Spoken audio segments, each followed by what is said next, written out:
বিসমিল্লাহির রহমানির রহিম। আসসালামু আলাইকুম।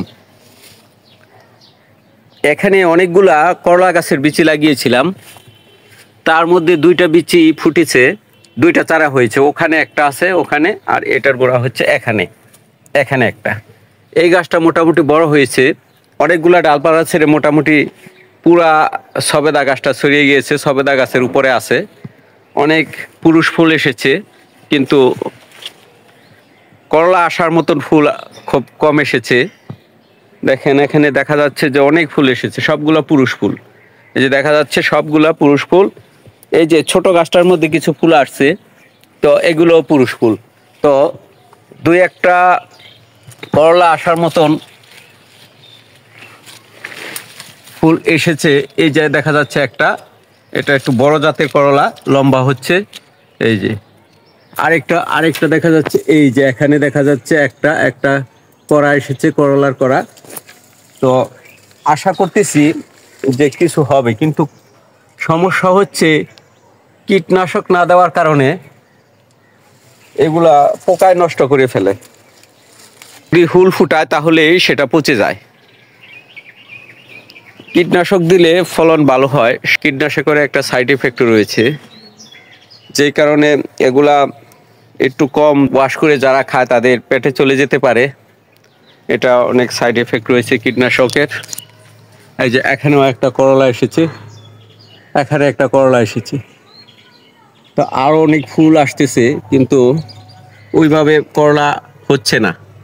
এই যে এখানে একটা করলা হয়ে নষ্ট হয়ে গেছে, এখানে এই যে এটা নষ্ট হয়ে গেছে, করলাটা এটা নষ্ট হয়ে গেছে। করলা হয়েছিল, এটা হয়ে নষ্ট হয়ে গেছে, পোকায় হুল ফুটাইছে হয়তো, এই কারণে নষ্ট হয়ে গেছে। এরকম কীটনাশক ছাড়া ফসল ফলানো খুবই কষ্টকর।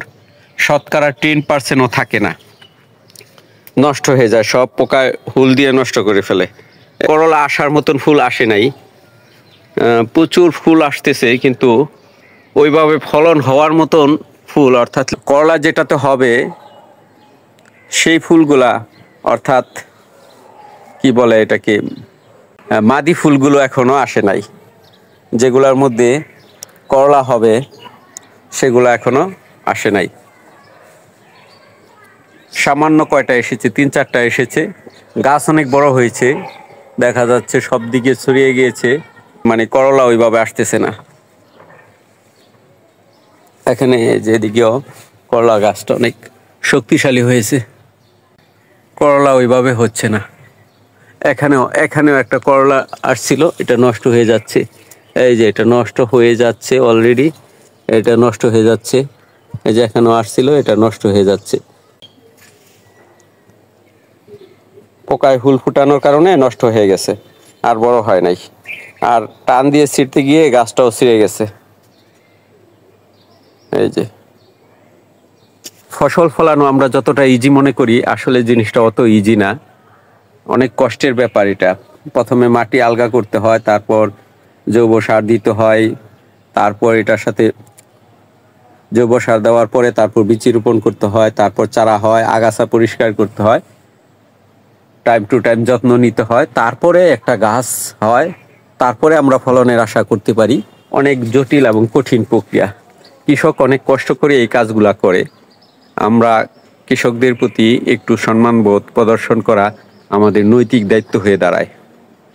যদিও আমরা কেউ করি না এটা, তবে সবাই কৃষকদের প্রতি শ্রদ্ধাশীল হওয়া উচিত। আজকের মতো এখানেই রাখলাম। আল্লাহ হাফেজ। আসসালামু আলাইকুম।